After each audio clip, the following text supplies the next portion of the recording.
is that this is not a pothole patching program. And I don't think it is even fair to describe it as a road rehabilitation program. Very important to note, and the public should, as we enter upon this conversation about improving our roads, is that there are two types of expenditure on roads. The first is the rehabilitative, to patch the potholes, to resheet, maybe resurface. And those works, we call them maintenance. And they fall under the recurrent budget, meaning you budget for these things every year. The process of spending the recurrent budget is quite different from the process of spending on building or rebuilding entirely a new road. And that is called a capital expenditure. Under capital expenditure, you are creating literally new value. It is expected that for capital expenditure, you will see growth and expansion in the economy. You are increasing the capacity. You're creating new value. And that goes through an entirely different process. We have to first of all make sure that, is this the right expenditure?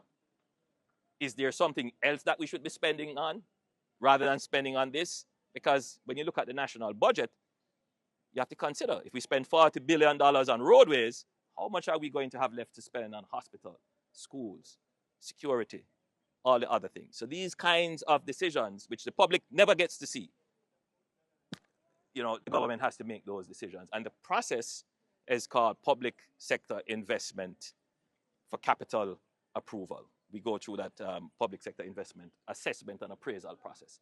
So we did that for the Spark program in its entirety to ensure that the money that we're going to spend actually makes economic sense. Secondly, it has to go through a very rigorous process of procurement.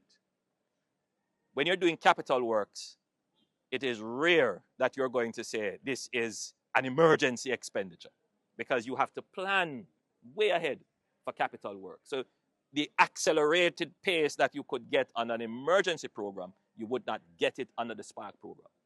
So you have 2 years of planning up to this point. From we announce a program in Parliament to doing all the planning work, all the public investment assessment work, and all the procurement work, and all the contracting work, for me to stand here today was just over 2 years. Public is not going to appreciate that, and I can understand if every day you're dropping into pothole, you wake up in the morning and you look and this is your road, you're going to be upset. You don't care about what process we have to go through to get the road. But wait until Minister Paul sits in the PAAC and start to criticize the government that we didn't do this and we didn't do that and there's corruption here and all kinds of things. Public needs to be appreciative of the process that you, the same public, ask us to put in place to ensure that you get value for every dollar you spend.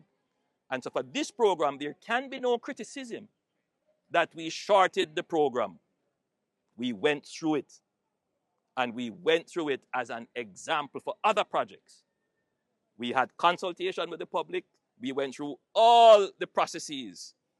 So this is a solid project, and we are confident that you, as the Jamaican people, will get value for money.